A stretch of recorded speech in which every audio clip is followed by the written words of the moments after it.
Hey there everyone, welcome to my first video on personal finance. I'm Dwayne Tan, here from Malaysia, trying to help you improve your financial situation. Now, what I am about to tell you applies to Malaysians, but also apply to everyone else. There are different methods of doing it. However, the principal rules are roughly about the same. Anyway, I'm going to share with you 6 rules that have helped me in order to improve my financial situation.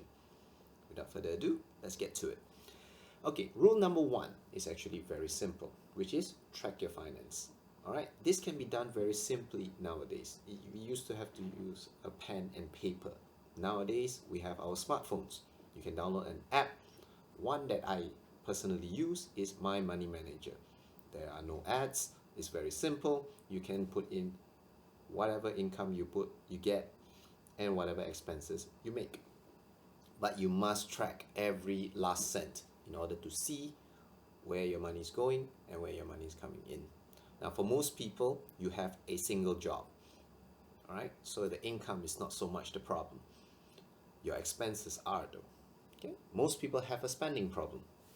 So there are several functions as to why you need to track your expenses. First of all, you need to actually see where your money goes. All right, there are several areas in anybody's life I'm pretty sure that we can get rid of. All right, for example, if you're a smoker, you can actually cut out smoking or reduce smoking in order to save money.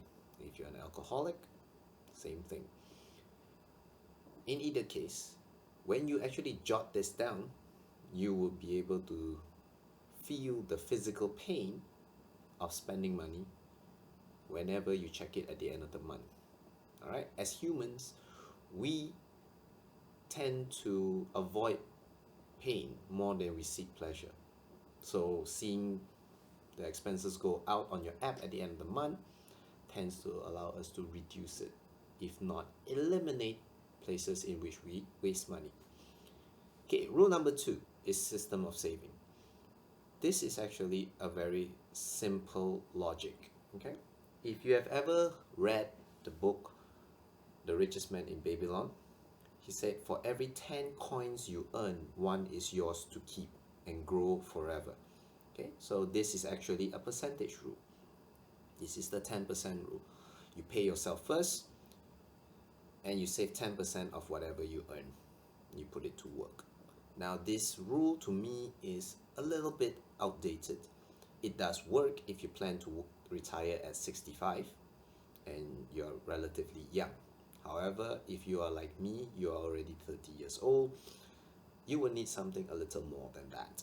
Okay, there are plenty of other systems out there, the 50-30-20 rule, right? The flat amount, whatever works for you, whatever floats your boat. All right, me personally, I try to save the first hour of my work every day. All right, this does not seem quite logical to other people, but I am a freelancer and I earn roughly about 60 ringgits an hour. All right, so regardless of however much I earn, I will put my first hour of earning into my savings. Right? You can put a flat amount for those people who are struggling with percentages. You can put a flat amount of 500 a month, 100 a month, or 250 a month. That is completely up to you. However much that you can afford. If you're telling me that you cannot afford it, now that brings us to rule number 3. All right, rule number 3 is very simple. It is a side hustle. Now, a side hustle can be in the form of another job. All right. Now, I know it sucks. Everybody says that trading your time for money is financially stupid. I agree. However, let's face the facts. Most of us have no other choice. All right? We are not born with money. We don't have excess money lying around. And most of us would use the excuse that we do not have enough money to save or to invest. If you're one of this kind of person, I would highly suggest that you find a side hustle. All right, a side hustle can come in many forms, mostly in another job. Okay, if you're already working a 9 to 5 and you want to get out of the rat race, but you do not have extra money in order to invest, then you will need to find a part-time job of some sort. All right, now the part-time job could be forex trading, it could be working for McDonald's, or it could be bartending. That is completely up to you. However, you need to do it. All right, it's very simple. If you're earning 1,005 and you cannot save even a cent from that 1,005, it makes sense that if you actually get a side job, you are able to save the amount of money that you earn from your side job. Right? Does that make sense? In any case, let's move on to rule number 4. All right, fixed deposits. Now here in Malaysia, we call them fixed deposits. In other parts of the world, it could be called CDs, all right, or time deposits, whatever you want to call it. It's very simple. You put money with the bank for a certain amount of time and it expires, then you get some interest. Okay, now I do not recommend putting money in a 1-year fixed deposit. Most people do this, all right, but that completely defeats the purpose for me. All right, so why is this? It's very simple. You cannot access your money for a year, all right, but if you let a year go by, then inflation has already taken hold of the money that you have. Thus, you're not actually earning money. You could actually lose the value of money due to inflation. So I would suggest that most people will actually put it in for a short amount of time, normally 1 to 3 months. That is up to you how much you want to put. In either case, in Malaysia, there are plenty of EFDs available, probably with any bank. All you have to do is just register online and dedicate a certain amount of money to it, and you can control it online, anywhere, even on your smartphone. There is no excuse as to why you did not put your fixed deposit.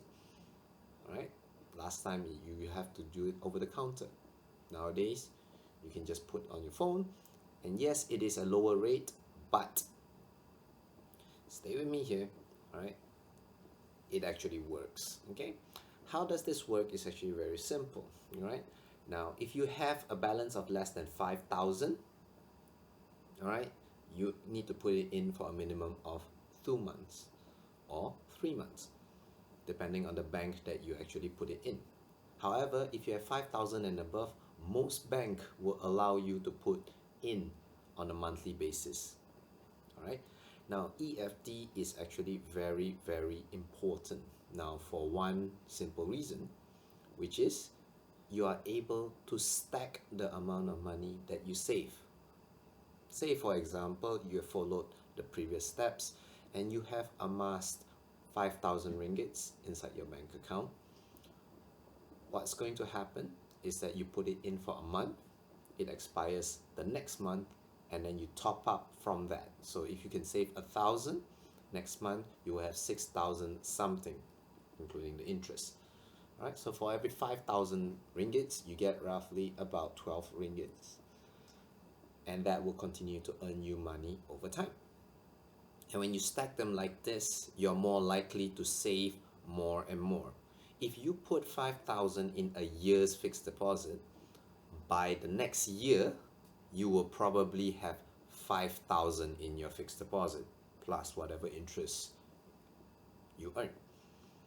And to me, that is very little because you have already lost buying power due to inflation. All right, so the idea is to keep stacking the amount little by little, right, and put this into a pattern or a habit, right? So from 5 it will go to 6, 6 will go to 7, 7, 8, right, so on and so forth. Eventually you're going to have something to work with. Okay, Now, that brings us to rule number 5. What's the point of putting money into EFD if you're not going to use it? Correct? You're still going to lose money to inflation. As a matter of fact, if you put it in for a month, you're going to actually get less interest than if you would get over a year. Am I right? So, what you need to do is you need to actually open other types of investments. Okay? Fixed deposits alone will not get you to financial freedom. So you can actually open an investment account with Public Bank or Maybank or any bank for that matter, right? You just need to go up to the counter and ask about it, right? The minimum is normally about 500 ringgits, which should not be a problem if you have followed all your steps before. All right.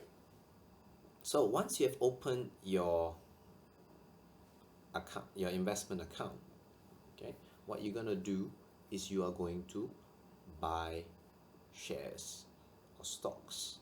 Okay, I would highly advise against mutual funds because they actually charge a yearly fee for using their service. It is much better to invest in stocks by yourself. You have a fee of buying stocks, so make sure that your fee is worth it. There are plenty of things that you can actually invest in. For example, if you want something steady, you can actually invest in the myriad of REITs that are available in Malaysia. Right? AREIT, Sunway REIT, IGB, basically whatever hits your fancy. Do some research upon what holdings they have and how they generate their revenue.